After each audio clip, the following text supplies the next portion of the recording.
값도 많이 적고 여러모로 불편한 것 같아요. 예측할 수가 없으니까 신발 같은 것도 미리 챙겨 신을 수도 없고.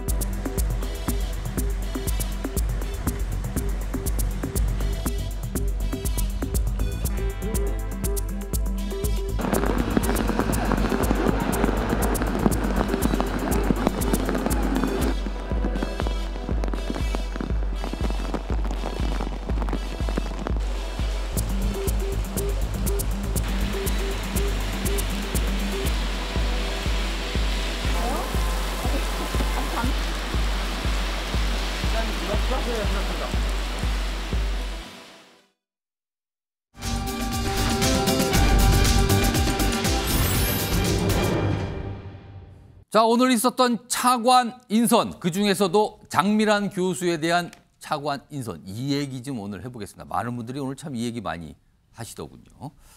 자, 우선요, 오늘 발표 브리핑이 대통령실에서 있었습니다. 그 내용부터 전해드립니다. 외교부 제2차관 오영주 현 주 베트남 대사입니다.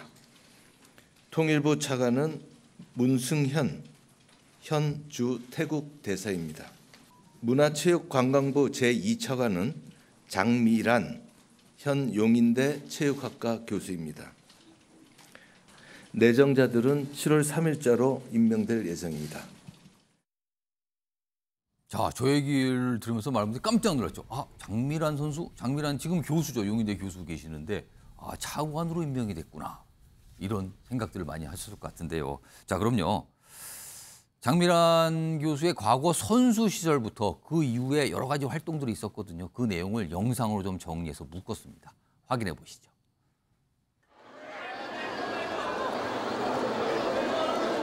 역도를 시작하고 나서는 굉장히 이런 신체 조건을 물려주신 거에 대해서 굉장히 감사하게 생각을 하고 있고요. 자, 4회 연속 세계 선수권 우승을 하셨는데 어떻습니까? 좀 소감부터 말씀해 주시죠. 지금 아직도 너무 많이 떨리고요. 저를 응원해 주신 많은 분들이 있었기 때문에 누구보다 행복한 선수 생활을 할 수 있었습니다. 자, 금메달리스트, 금메달이 뭐 온갖 대회, 선수권 대회까지 포함해서 한 30개가 넘는다 그러죠. 그런 금메달리스트에다 역도의 전설로 지금은 남아있는 장미란 선수, 장미란 교수였는데요. 김종혁 위원장 나와 계신데요.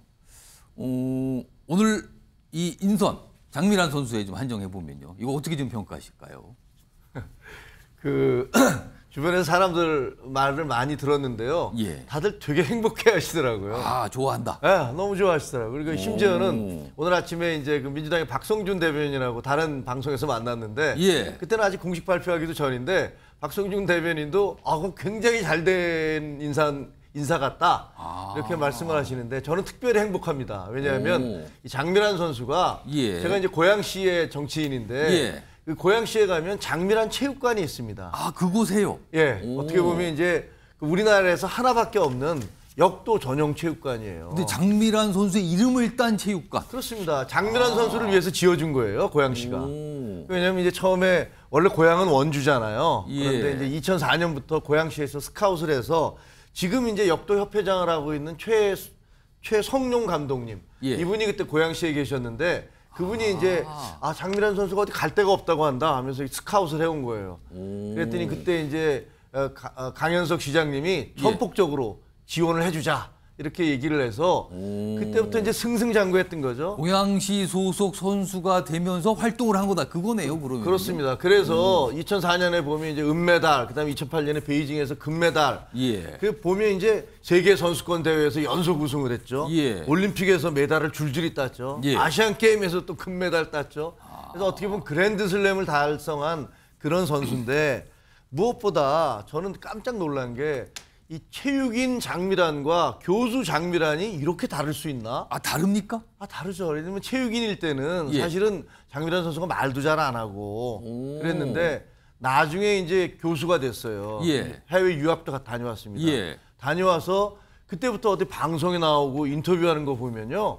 야, 이 선수가 정말 내공이 깊구나. 그게 무슨 체육인으로서뿐만이 아니라 예. 삶에 대한 어떤 그런 내공도 깊구나 이런 생각을 많이 하게 됐는데 예. 이제 한 가지 당부드리고 싶은 건 됐잖아요. 예. 차관이 됐는데 39살이에요. 30대입니다. 네, 많이 주변에서 도와주셔야 돼요. 아, 그렇겠죠, 아무래도. 안 도와주면 사실 행정부처에서 따돌리기 시작하면 진짜 아무것도 아닌 게 될 수도 있거든요. 예. 그래서 우리 국장님들께서 그 예. 밑에 과장님들이 많이 도와주셔서 장미란 선수가 이 스포츠계의 발전을 예. 위해서 큰 역할을 할 수 있도록 장미란 차관님이군요, 이제. 예. 장미란 차관님이 그런 역할을 할 수 있도록 도와주셨으면 합니다. 자, 지금 뭐 고양시하고 뭐 인연까지 섞어서 자세하게 설명을 해 주셨어요. 자, 다음 화면은요. 그동안 이 체육인 출신, 선수 출신 차관들이 꽤 있었어요. 여기 보시면요. 2013년부터 가네요. 박근혜 정부 당시 문화부 2차관, 박종길 전 사격 국가대표, 그다음에 최윤희 전 국가대표 수영 선수 2019년 문정부 때 2차관, 그리고 장민환 선수 정부 때마다 2차관 자리에 선수 출신이 기용이 됐었어요. 임명이 된 거예요. 그러니까 이번에 세 번째 정도가 되는 건데요. 자, 윤경호 소장님, 체육인 출신 차관, 글쎄요. 아무도 아까 잠깐 말씀하셨지만 선수 생활을 주로 오래 하셨기 때문에 행정 쪽하고는 거리가 있을 수도 있어요. 그러나 또 선수라는 체육인으로서의 전문가라는 그런 특성도 있거든요. 자, 어떻게 좀 전망하십니까? 이게 도와줘야 된다는 얘기도 많이 나오는데 지금요. 문체부 2차관의 역할이 현재는 영역별로 관광, 체육 지원, 예. 그리고 정책 홍보 아마 이렇게 돼 있어요. 정책 홍보는 사실상 뭐 유야무야. 왜냐하면 뭐 대통령실에 뭐 그 비슷한 파트에서 거의 지휘를 한다 해도 과언이 아니니까. 그러면 이제 관광과 체육인데 이 스포츠 선수 출신이 차관을 맡은 경우에 예. 체육이라는 게 엘리트 스포츠 정책을 유지하는 한은 정부의 지원이 절대적으로 영향을 미치잖아요. 그러면 선수들은 정말 자기들에게 필요한 대목을 우선순위를 부여해서 지원을 해주는 거. 이런 거는 선수를 경험했던 장미란 신임 차관이나 아니면 그 이전에 문재인 정부 때도 수영 선수 최윤희 차관, 그리고 박근혜 정부 때는 사격 출신의 박종길 차관인데 예. 박종길 차관은 약간 결이 달라요. 박종길 차관은 경력을 보시면 알지만 예. 그 직전에 선수촌, 태릉 선수촌 촌장을 했어요. 아까 행정 쪽을 이미 좀 하고 있는 그렇습니다. 거네요. 그러니까 선수 출신으로서 목소리가 전달되는 측면보다는 이미 예. 관리자로서의 경험. 근데 이제 세 분 다 현장에서 본인들이 직접 운동선수를 하고 정부의 지원 중에 어느 대목이 정말 우선적으로 더 필요한지 예. 이런 게 역시 효율적으로 작동할 수 있는 거 아닌가라는 건데 예. 근데 이제 한 가지 딜레마는 있죠. 이 전 정부, 그 전 정부 뭐 엘리트 스포츠라는 거 물론 당연히 필요하죠. 예. 국가대표 선수들이 필요하고 국가끼리 대항전 하면 항상 우리 이기기를 응원하는데 또 한쪽에서는 국민체육 저변을 확대하는 일반 국민들의 체육 활동. 그렇습니다. 그래서 두 단체를 이미 통합하지 않았어요. 그러니까 이제 그런 데서의 조화를 이루는 측면에서는 과연 어떻게 될 건가. 예. 이런 게 앞으로 장미란 선수 출신 차관의 예. 할 일이 아닐까 싶고요. 한 가지 문화예술계 인사가 직접 저렇게 본인의 그 영역에 장관으로 발탁되는 건 프랑스가 어떻게 보면 처음이죠. 드골 정부에서 인간의 조건이라는 유명한 앙드레 말로 작가. 예. 이분이 문화부라는 걸 프랑스도 그때 처음 만들었더라고요. 그때 처음으로 예. 직접 본인이 장관으로 발탁이 됐거든요. 예. 이제 그런 걸 본따서 뭐 다른 나라들도 사례들이 있고 우리도 노무현 정부 때 이창동 영화감독, 그다음에 국악인 김명건 선생 뭐 이런 분들이 했던 전례가 있죠. 알겠습니다. 오늘 많은 분들이요 깜짝 놀라면서 정말 이렇게 물어보신 분도 있고요. 아, 장미란 선수 대단한데 뭐 이런 반응도 있었습니다. 그런데요, 신경민 전 민주당 의원님, 민주당이 오늘 사실은 장관, 차관 인사 여러 명이 있었거든요. 근데 그거 전체적인 논평을 냈는데 논평의 핵심은 이거였어요. 하나같이 다 자격이 없다. 근데요, 그 논평에 장미란 선수 얘기는 없어요. 그냥 다 일괄로 하나를 묶어서 다 자격 미달이다 이렇게 논평을 냈거든요. 혹시 신경민 전 의원님 장미란 교수 인선도 그렇게 좀 평가하시는 겁니까? 민주당이 침묵을 함으로써 예. 칭찬했다고 생각합니다. 아, 장미란 선수 얘기를 안 한 게 칭찬이다 지금. 그러니까 장미란 선수는 이제 여러 가지 장점이 있는데 비인기 종목 아니에요. 정말로 인기 없는 종목에서 노력과 성실함과 근면함으로 인기 종목의 선수보다 훨씬 더 나은 성과를 나오고 거기에다가 대단한 주목을 받았죠. 그리고 인간적인 매력이 있습니다. 예. 금메달을 놓쳤을 때도 이 감사하는 마음을 아주 예. 본인의 입을 통해서 또 행동을 통해서 예. 기도로 감사를 표시할 정도로 이 사람은 인간이 된 사람이구나 라는 걸 보여줘서 예. 장미란 선수 욕하는 사람은 그 사람이 나쁜 사람입니다. 현재 그렇게 돼 있습니다. 그러니까 민주당에서 좀 장미란 선수에 대해서 좀 잠깐이라도 얘기 좀 하시지 논평에는 없더라고요. 그게. 그래서 제가 대변인이었으면 아마 이 대목은 좀 칭찬해 주라. 아무리 상대당이고 윤석열 정부가 하는 거지만 이 대목은 언급을 해주고 넘어가고 기대를 실어주고 희망을 실어주고 앞으로 잘했으면 좋겠다라는 얘기를 같이 해주는 것이 공당으로서 그리고 예. 거대 야당으로서의 자세가 아닌가 생각합니다. 신경민 의원이 갑자기 내부를 향한 그렇게 좀 하지 이 얘기를 좀 잠깐 해주셨어요. 많은 분들이 장미란 선수를 기억하기는요. 국제 경기에서 이미 치열한 경쟁부터 1위가 확정됐어요. 역조 경기는 점수 경기니까 점수가 이미 확보되면 다른 선수하고 비교할 것 없이 1등이 확정되는 경우가 종종 나오거든요. 그럼에도 불구하고 기록을 깨기 위해서 계속 도전했던 저 장면들이 많은 분들이 기억하고 계세요. 그래서 선수로서 정말 대단하다. 정말 진정한 선수다라고 평가를 받았는데 이번에 차관님이 되시면서 드디어 정부 행정 쪽에도 뭔가 일할 기회가 왔습니다. 많은 분들이 지금 응원하고 계십니다. 자, 장미란 선수 관련 얘기 좀 이 정도 정리하고요. 오늘 차관 인선 관련된 게 좀 많이 있거든요. 그 내용도 좀 다뤄보겠는데요. 오늘 그 발표 내용부터 좀 확인해 보겠습니다. 과학기술정보통신부 제1차관은 조성경 현 대통령 비서실 과학기술 비서관입니다. 환경부 차관은 임상준 현 대통령 비서실 국정과제 비서관입니다. 국토교통부 제1차관은 김오진 현 대통령 비서실 관리비서관입니다. 국토교통부 제2차관은 백원국 현 대통령 비서실 국토교통비서관입니다. 해양수산부 차관은 박성훈 현 대통령 비서실 국정기획비서관입니다. 오늘 차관이 12명 그리고 차관급 1명에서 총 13명의 차관급 인선이 발표됐는데 그중에 일부 내용을 전해드린 거거든요. 근데 공통점을 느끼셨는지 모르겠는데요. 이름 발표하고 자리 얘기하면서 무슨 비서관, 무슨 비서관. 그러니까 대통령실 비서관 출신이 오늘 상당히 많이 올라갔습니다. 화면 보겠습니다. 여기 보면요. 과기부 1차관부터 쭉 해서 해수부 차관까지 뭐 이름이 있지만 뒤에 보면 무슨 비서관 5명이 들어갔어요. 오늘 차관이 12명 교체됐는데 그중에 5명이 대통령실 참모였습니다. 참모들은 이제 바로 차관으로 가게 되는 거예요. 이 상황이 오늘 있었습니다. 자, 이거에 대해서 기자들이 질문하죠. 오늘 비서관 출신이 너무 많은데요? 라는 질문이 나왔어요. 답변이 있었습니다. 대통령실 고위 관계자인데요. 비서관에서 차관으로 가는 거는 일반화된 코스입니다. 이거 이상한 거 아닙니다. 대통령의 국정 철학 잘 이해하는 사람이 이끌었으면 좋겠다는 취지입니다. 그러니까 뭐 달리 듣지는 마세요라는 게 대통령실 고위 관계자의 오늘 설명이었습니다. 그런데요. 오늘 야당인 민주당은 좀 달리 들은 것 같아요. 논평이 있습니다. 들어보시죠. 이번 12명의 차관 인사 중 5명이 현 대통령실 비서관 출신입니다. 회전문 인사를 넘어 대통령실이 장관을 건너뛰고 직접 부처를 지휘하겠다는 의지의 표현입니다.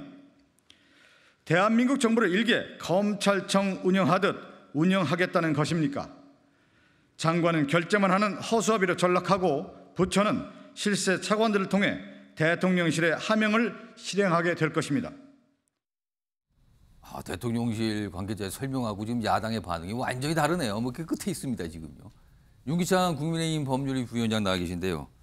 비서관 출신이 좀 많아요. 장관급은 2명밖에 없었거든요. 이거 어떻게 좀 어떤 의미일까요?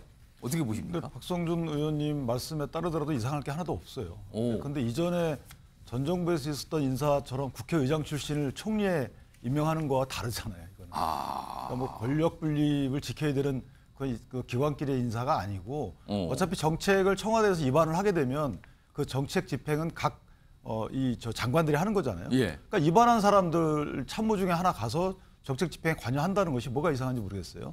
견제하거나 하는 게 아니잖아요. 예. 그러니까 저는 그런 그 부처 간의 특성상 이상한 건 없는 것이고 다만 예. 정치권에서 의도했던 거는 예상했던 거는 이제 장관들 인사가 있고 나서 차관 인사가 있는 것이 보통이잖아요. 통상 장관 인사가 오늘 많이 나올 거라고 그렇죠. 생각을 했는데 아니었어요. 근데 장관 인사가 있지 않고 차관 인사가 있으니까 아마 저런 말들이 나오시는 것 같은데 실제 대통령이 오늘 예정자들과 차담회에서 이런 말을 했습니다. 약탈적인 카르텔, 이권 카르텔과는 싸워달라 이런 예. 말을 했다는 것이죠.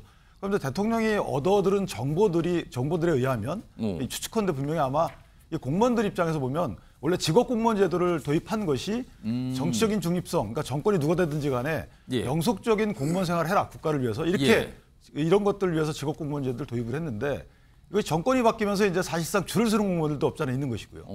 그다음에 시행권과 규제권 이런 규제행정권 또는 급행정권을 토대로 해서 이권 카르텔이 형성될 수 있는 여지가 없잖아 있는 것이죠. 뭐 이런 정보들이 없잖아 있었던 것 같아요. 제가 보면.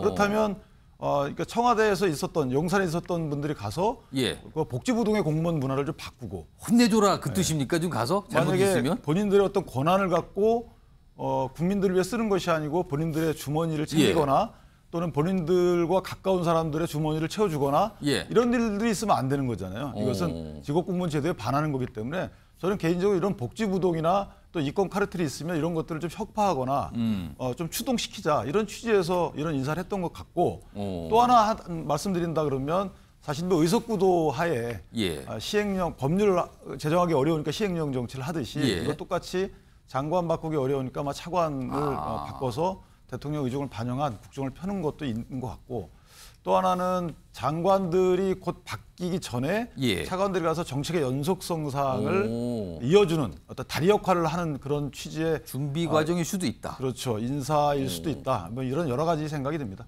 윤기호 소장님, 지금 방금 전에 야당의 논평도 들어봤는데 그거를 좀 압축을 해보면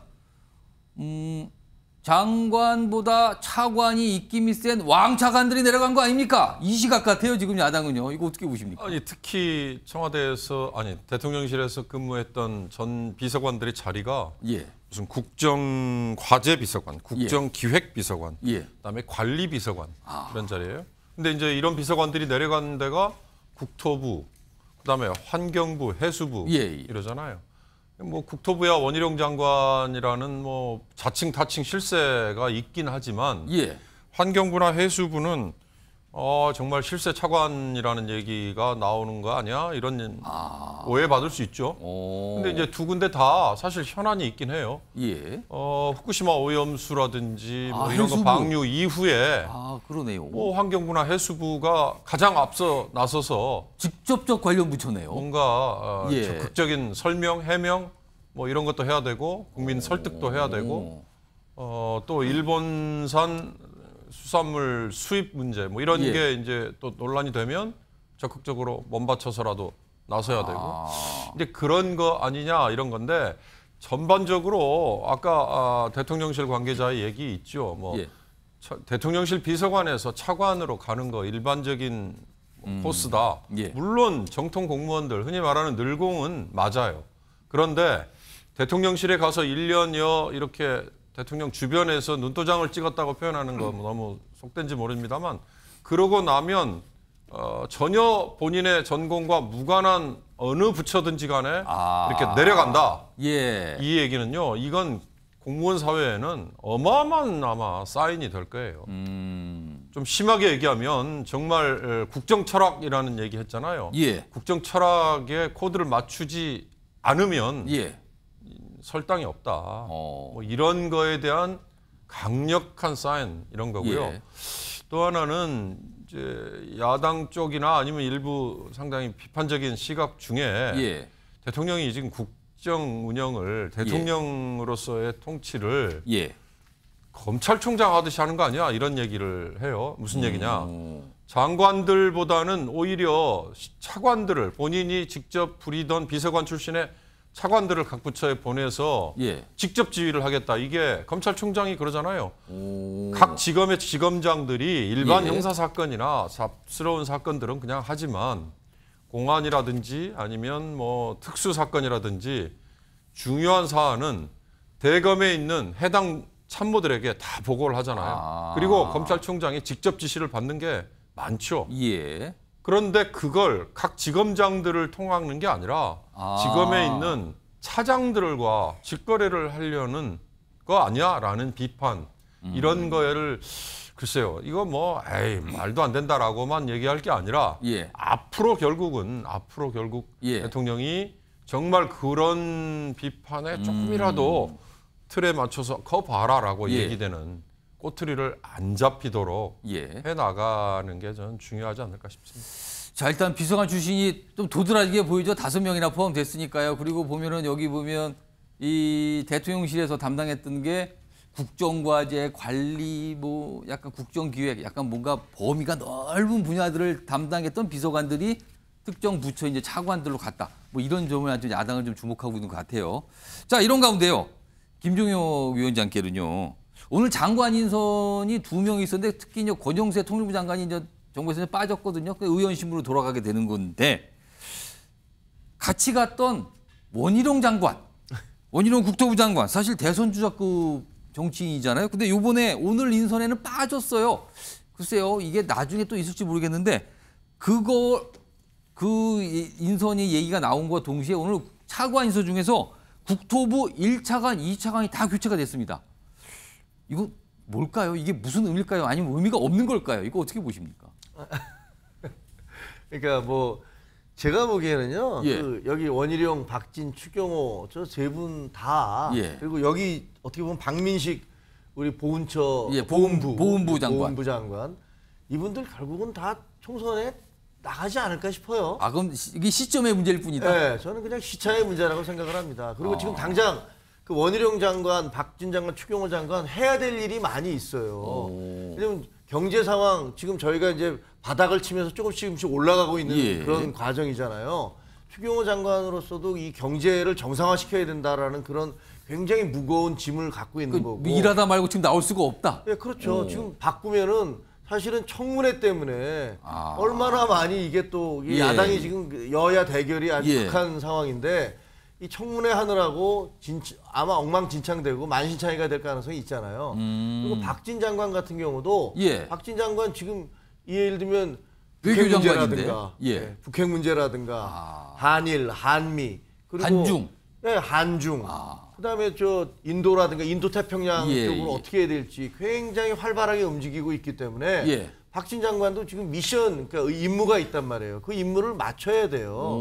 원희룡 장관 역시 마찬가지고요. 뭐 국토부 장관으로서 예를 들면 그 신도시 재건축 문제도 있고, 그다음에 국토의 균형 개발을 둘러싼 여러 가지 집 아파트 가격이라든가 이 논란이 있어서 저분들은 그 미션, 그 임무가 끝날 때까지 좀 잡아놓는 것 같아요. 그리고 혹시 못 나오는 거 아닙니까? 그냥 아예 총선 지날 때까지? 그거는 뭐 대통령의 결심이시겠지만, 하지만 이제 아마 연말 가까이 가잖아요. 그래서 여야가 전부 다 내년 총선 체제로 가면은 그때는 아마 청문회도 제가 보기에는 조금 다른 후임 온 사람들한테 별로 관심 없을 겁니다. 그때는 나올 수 있다. 뭐 그럴 가능성이 있지 않을까. 그럼 오늘 발표된 권영세 장관은 상대적으로 할 일이 적다는 겁니까? 그러면 지금? 그거는 잘 모르겠습니다. 이렇게 뭐 이렇게 전원을 다 움직이는 것, 뭐 뭔가 내부 무슨 얘기가 있었겠죠. 본인이 워낙 강력하게 난 빨리 나가고 싶다라든가 어떤 그 얘기를 하셨을 수도 있으니까. 하지만 저런 나머지 분들도 지금 하고 있는 임무들이 끝나면 결국은 뭐 내년 총선에 나오실 가능성이 크지 않을까 싶습니다. 이거 신경민 전 의원께도 질문 좀 드려봐야겠는데요. 야권의 시각은 어떠신지. 원희룡 장관이 오늘 없었어요. 뭐 다른 장관도 있지만 특히 원희룡 장관은 뭐랄까 아까 제가 말씀드린 대선 주자급 정치인이잖아요. 근데 권영세 장관은 빠졌는데 원희룡 장관은 그대로 발표가 없단 말이에요. 이거는 어떻게 좀 할까요? 그 대신에 국토부는 1, 2차관이 다 교체된 상황이에요. 원희룡 장관은 뭐 언제든지 빠져도 이제 좀 홀가분하게 가볍게 나올 수가 있게 된 거고, 일단은 지금 가가지고 당에서 왔다 갔다 하는 게 의미가 없는 게요. 지금 나가봐야? 네, 원희룡 장관은 지금 지역구가 없잖아요. 아, 그러네요. 네, 제주도로 갈 수는 없잖아요. 그러니까 천상 서울 아니면 수도권 지역에서 나와야 되기 그래서 때문에. 옛날에 서울에서 지역구가 있지 않았습니까? 네, 옛날에는 그랬죠. 근데 이제는 완전히 바닥부터 다시 지역구를 다 다른 분들 다 계시고 지금 거기. 그러니까 그걸 지금 어떻게 해집고 들어가야 되느냐라는 것이 좀 어렵고요. 1, 2차관을 이렇게 대통령실에서 간 걸로 봐서는 예. 원희룡 장관은 뭐 언제 떠나도 될 것 같습니다. 그리고 지금 권영세 장관 같은 경우에는 예. 일단 뭐 통일부가 지금 현재로 봐서는 할 일이 뭐 거의 없다고 봐야 되고요. 그리고 용산에 지금 빨리 돌아와야 됩니다. 용산이 지금 시끄럽잖아요. 예. 그러니까 용산에 와서 빨리 다지고 예. 또 여러 가지를 북돋우고 해야 될 긴급한 필요가 있기 때문에 예. 지금 권 장관 같은 경우에는 한시라도 빨리 돌아가야 용산으로 돌아가야 됩니다. 오늘요 사실 대통령실에서 오늘 인선에 대한 이 브리핑을 하고 질문을 받잖아요 기자들. 그 기자 질문 중에 오늘 인선 발표한 걸 개각이로 봐야 됩니까 아닙니까 질문을 나왔는데 대통령실 반응은요 뭐 알아서 해석하세요 뭐 이거였습니다. 그러니까 보통 개각이라면 장관 자리가 많이 바뀌면 누가 봐도 개각인데 오늘 애매한 거거든요. 한 2자리 정도 바뀌고 차관 자리가 많으니까 개각 맞습니까 질문이 오늘 여러 번 나왔다고 합니다. 자. 오늘 인선에 대한 얘기 좀 장미란 교수 그다음에 차관 얘기까지 나눠서 좀 해봤고요.